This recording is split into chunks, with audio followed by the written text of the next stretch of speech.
Welcome to The Bid, where we break down what's happening in the markets and explore the forces changing investing. I'm John Posen, your host for this episode. During our sustainability mini-series, we've covered sustainability in and beyond climate. We've talked about new technologies propelling us towards the energy transition, corporate culture, diversity, equity, and inclusion, and how to find belonging in the workplace. Today, we're wrapping up with Paul Bodnar, BlackRock's new global head of sustainable investing. Before joining BlackRock a few months ago, Paul has had a long and distinguished career in sustainability. He worked in environmental finance in emerging markets. He was the chief strategy officer at the Rocky Mountain Institute, and he also served on the National Security Council during the Obama administration, where he helped negotiate the Paris Agreement, and at the U.S. Department of State. On today's episode, Paul will share the most pressing issues he's thinking about when it comes to climate and sustainability.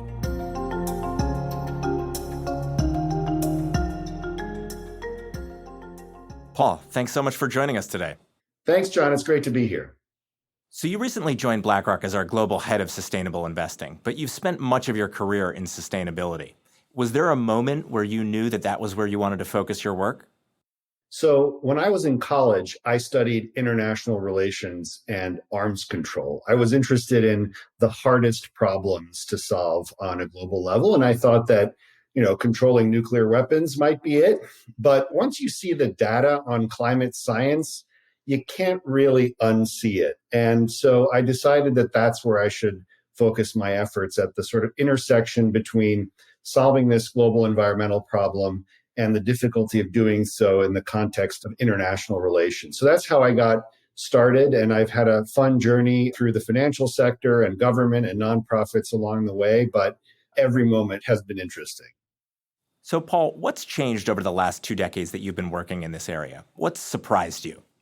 So when the world started working on the problem of climate change and really began to understand it and figure out what to do about it, it was really understood as a problem for governments, which makes sense. As societies, we look to our governments to solve collective action problems.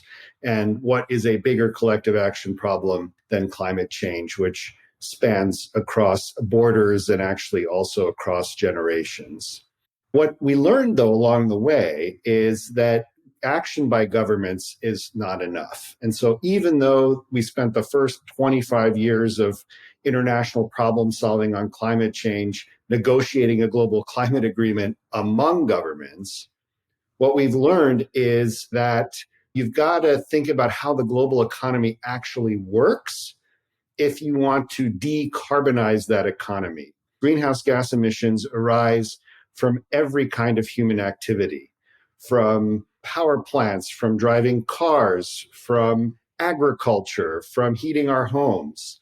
And so it's an enormously complicated problem. And having governments sit together and negotiate targets is a good step. It gets everyone on the same page about where we're trying to get to, what generally needs to be done to accomplish that, how we can all move in lockstep along the way. But when it really comes to thinking about the how, as opposed to the why of getting to a net zero global economy, that's where you need to harness market forces. Because the global economy is not divided into 195 jurisdictions of the United Nations. It's truly global. We need to think and act like the economy we're trying to decarbonize. You have global supply chains, global markets, shared technology trends within sectors. And so if you look at the global economy from the lens of climate change, it actually is more logical to see it as a series of industries or sectors or segments of the global economy, not your political map of the world. And so it's taken a while, especially since the Paris Agreement was concluded in 2015, for the world to understand that job is not done, that simply concluding that agreement wasn't enough. But rather now we need to problem solve along this other dimension of how economies are connected across borders. Since leaving government, you've continued your work on these difficult questions, first in the nonprofit sector, and now you've returned to the private sector. What brought you to BlackRock? Well, if you're like me and your question is, what is the biggest impact that you can have, then you kind of probably shift from place to place as different stages of the problem solving progresses, right? So I mentioned that there was a time when governments were in the spotlight. And then we did the Paris Agreement. After the Paris Agreement was done and people began thinking more specifically about how we were going to shift from coal, oil, and gas to renewable energy, or from internal combustion vehicles to electric vehicles, or from carbon intensive forms of making steel and cement and chemicals into zero carbon versions of that, or how we were going to move goods across the global economy on zero carbon ships, or shift away from traditional jet fuels to biofuels. Answering those challenges is different than negotiating a global climate agreement. I think the thing that I learned after leaving government was the positive power of markets to catalyze change. So there wasn't any ride share in San Francisco 15 years ago. Now there is in Ulaanbaatar, Mongolia. Why is that? It's not because government policies made it so. It's because private sector innovation, business model innovation, and technology made it possible. And so although sometimes the picture on climate looks bleak when we consider how far we need to go in how little time, the good news is that we haven't necessarily activated all of the forces for good that we can to get us there. And that's what I've been focused on both at RMI and now at BlackRock. Paul, I'd love to dig a little deeper into one of those sectors. You mentioned getting goods across the world through ships and how we can decarbonize that industry. What are some of the ways that an industry can specifically decarbonize itself? Yeah, so you think of a sector like shipping. I think 90% of world trade occurs through shipping. Ships burn oil, diesel, they're pretty heavily polluting. It's like having 50,000 floating power plants all around the world, not necessarily within the borders of particular nations. How do you get from that state to a state where you can still support global trade and actually expand global trade, but moving the goods on ships that don't emit any carbon? And the way that this has progressed in the shipping industry, I think, is a really interesting model for the future in other sectors of the global economy. So first, what you had is the governments of the world and industry, so the ship owners and manufacturers of ship technology, got together in the context of the International Maritime Organization of the United Nations and negotiated a target to reduce emissions from shipping by 2050, initially by 50%. So 50% cut by 2050. They all agreed that by consensus. And because they were able to quantify what an average ship should look like in terms of, to get really specific about it, the grams of CO2 per ton nautical mile, which is moving a unit of goods, a unit of distance across the open water, right? How much carbon should be emitted per unit of service that the shipping industry provides to the global economy? That certainty was then used by banks to set themselves targets for what kind of ships they would finance going forward. It was then adopted by the customers of the shipping industry, built into their procurement standards. So they could say, hey, we're not going to ship our goods on ships that are not compliant with this evolving standard.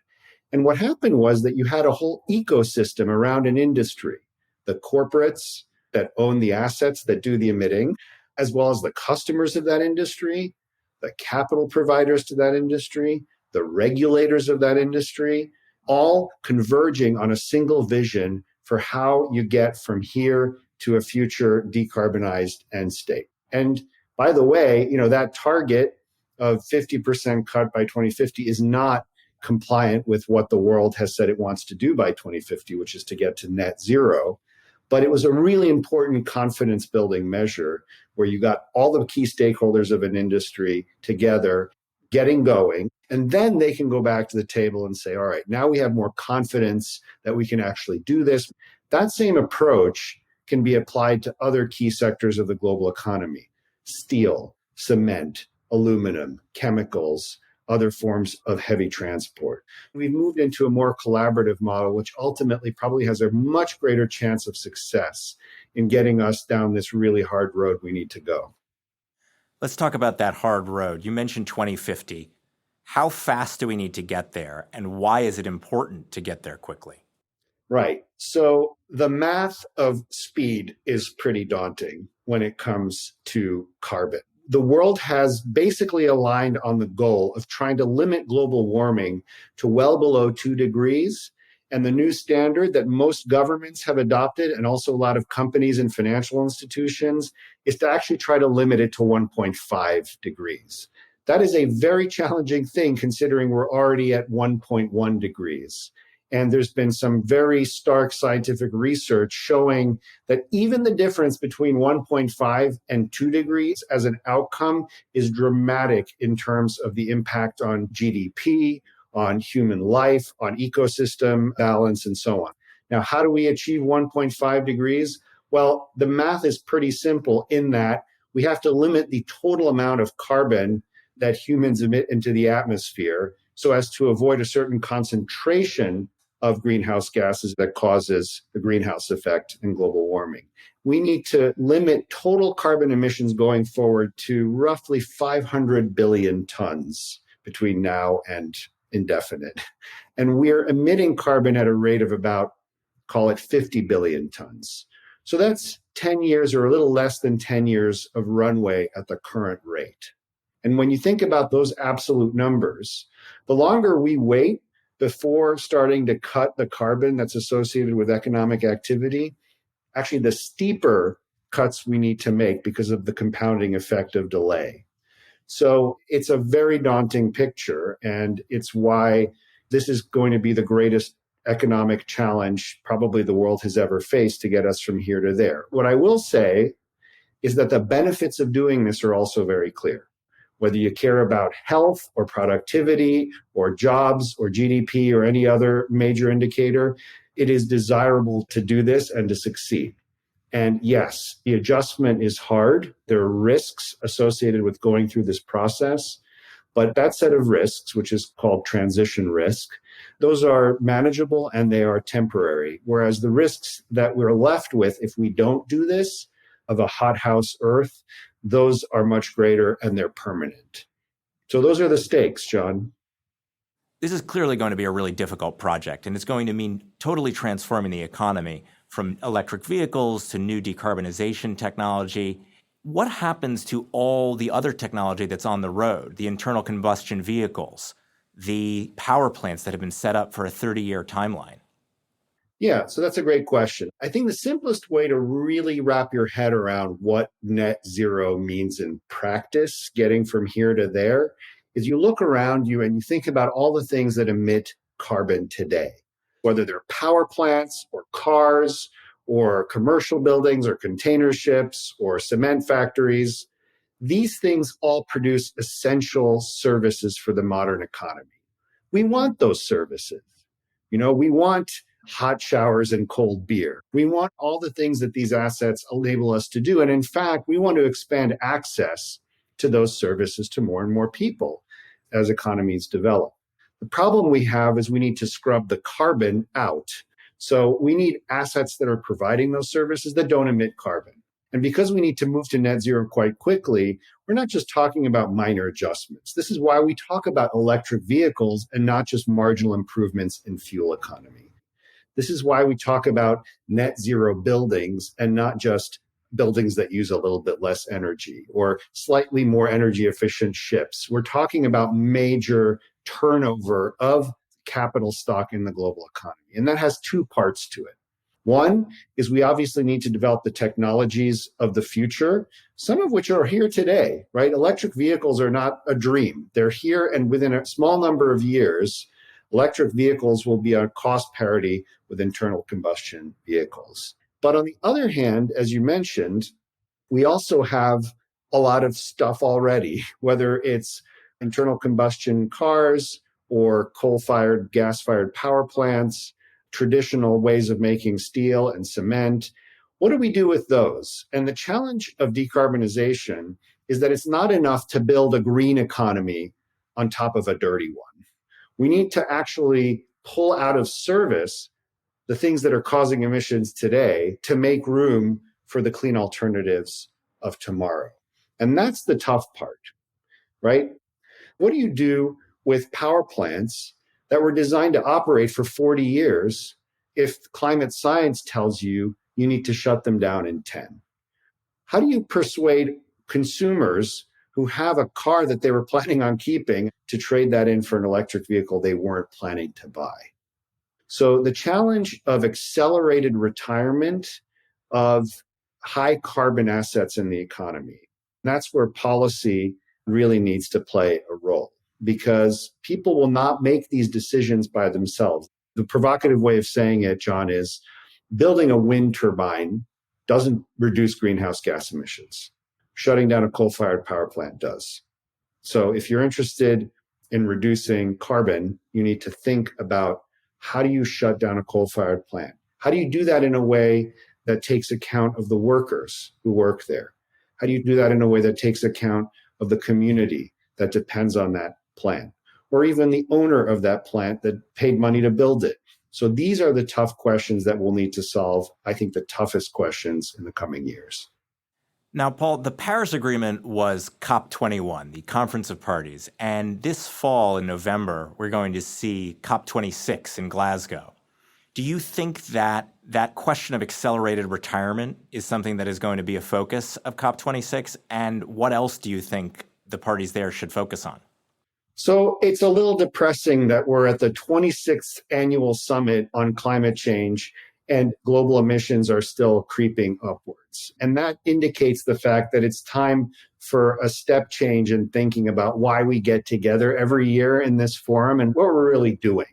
Because as you mentioned, COP21 in 2015 is where we did the Paris Agreement. And that itself was the culmination of 21 years of trial and error to try to get nations to figure out how to agree on where they want to go with climate and how they're going to get there. We're still, however, stuck, I would say, in a mentality where governments get together every year at these summits and they think they're negotiating something. We're not negotiating something anymore. We've already agreed to do something. And the question is how we're going to get there. So going forward, I think success at these summits involves converting them not into a set of bureaucratic negotiating sessions among 200 countries, but a check-in on how the world is doing in making progress on this very complex problem across a very complex number of sectors, and recognizing that this is an unprecedented project in human history. It's about action, action, action, not about negotiating and talking and giving speeches. So it's hard to make a pivot like that, and we'll see how the UK government does. I know that they have taken a really serious approach to this action focus. You're going to probably see an unprecedented mobilization of private sector and financial sector actors showing up. But over time, what you want to see is evidence that we're bending the curve of emissions downward, evidence that we're building a cleaner economy that benefits more people, evidence that we're addressing head-on the issues of transition for communities that depend on high carbon assets or high carbon manufacturing. That's the real standard for progress that we need to see. Paul, this is clearly a very scary picture you paint. What gives you optimism? Oh, I think what gives me optimism is that we've finally engaged all aspects of society needed to solve the problem. Back when we thought it was just a job for governments, national governments to solve, ministries and departments of national governments getting together to negotiate things, that might have been logical on some level, but it was never destined to help engineer a total transformation of the global economy. But now we have cities, we have states, companies, financial institutions. Probably the company that makes your breakfast cereal has a net zero commitment. So we finally engaged the private sector, civil society, and other aspects of society to really help lock arms and deal with this. And I think if you've got humanity aligned around solving a problem that poses an existential threat, you've got to bet on the fact that we're going to solve it. What you just said describes an integrated picture of how a lot of parties need to come together to solve these issues. Are companies taking a broader view of the problems they need to solve? Yes, I think climate is a good testing ground for a broader awakening on why it's important for companies to get engaged in sustainability, not just to shape the operating environment for their success, but also to differentiate themselves versus their competitors depending on what sector they're in. And of course, that is about more than just dealing with climate change. It's about promoting other environmental goals like biodiversity, water quality, air quality, as well as issues beyond environment that go into the social realm, promoting the opportunity for economic development, reducing income inequality, promoting gender diversity and racial diversity and inclusion. So increasingly, companies understand that their financial performance is promoted by a focus on these things. This hits at the intersection of the various topics of this mini-series: climate, corporate culture, diversity, and inclusion. Can these factors tell us anything about a company's ability to deliver for its stakeholders over time? Yes, investors are increasingly using more sophisticated methods to investigate how a company's performance on ESG metrics affects its financial performance. And we're finding that indeed, better performance on ESG metrics is correlated with better financial outcomes as well. For example, it's becoming clear that companies that have a higher percentage of women in management tend to do better from a financial performance perspective. We've also looked at factors like employee satisfaction using data from Glassdoor, where we use unstructured data and natural language processing to really investigate social issues that are critical for the performance of companies. And we have found that a strong employee sentiment about their employer is a forward-looking indicator of higher corporate profitability. So these sorts of efforts are just the beginning. We and others are strengthening our ability to use a wide variety of sustainability data paired with this sophisticated computational approaches to understand what social factors are most material to investment returns alongside the environmental factors we've been discussing that are already relatively well understood. What areas of sustainability do you think aren't being talked enough about right now? So I think it's easy to talk about global problems like climate change. The harder ones are the ones that manifest more locally. So local pollution, environmental justice issues, these actually have really big economic impacts, and it is harder to get people to pay attention to them at a global level. The same is true for a lot of social issues, that countries and regions don't have the same approach to social issues. So it's hard to roll everything up and have a global conversation about racial injustice, for example, because even though that issue has crystallized very clearly in the US context, it's treated very differently in Europe or in Asia. And then there are problems which are global, but are kind of more invisible. And one great example is ocean pollution, right? We don't necessarily see ocean pollution in our day-to-day life, but it is growing at an alarming rate. I think the projection is that there's going to be more plastic in the ocean by 2040 by weight than fish. It's another collective action problem like climate change, but because it doesn't affect people in a uniform way around the world, it's much harder to deal with. Paul, it's been a pleasure having you here today, if a quite sobering discussion. I just want to close by asking, what has been the most meaningful moment in your career in sustainability? Well, it is hard to beat the Paris Agreement. It was such an honor to be part of that process and to be in that room in Paris at the moment when the gavel came down. And after 25 years of trying and failing, the global community finally developed a consensus about what we were trying to do here and created a framework for nations, at least, to try to solve that problem. It was a moment of euphoria and emotional release for people who devoted their whole professional careers, in some cases, to trying to solve this problem and had reached certainly not the end of the journey, but a major, major milestone that will hopefully be remembered in history as a turning point in dealing with climate change. I also would say that there are some moments that I treasure equally, like the commissioning of a piece of equipment to stop polluting from a chemical factory in China, right? At a micro level, those moments where you work in your career on something, even at a small scale, but you definitively solve a particular problem in the area of sustainability, in this case, pollution, and you get to see a polluting smokestack stop emitting carbon. That's also a very rewarding thing. So I think for people who work in this area, if you have a chance to do something at a global scale and something at a very local scale, that's a really rewarding combination, which I hope to continue in my career. Thank you, Paul. Thanks for being with us today. It was a pleasure.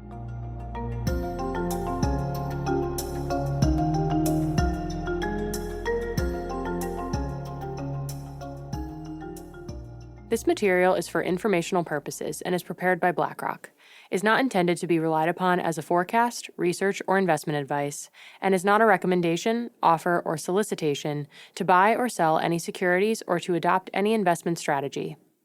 The opinions expressed are as of the date of publication and are subject to change.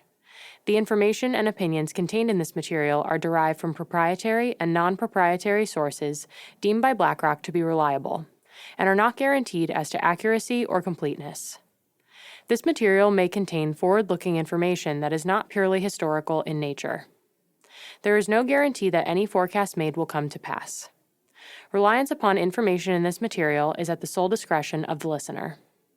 Past performance is not indicative of current or future results. This information provided is neither tax nor legal advice, and investors should consult with their own advisors before making investment decisions. The value of investments and the income from them can go down as well as up, and you may not get back the amount invested.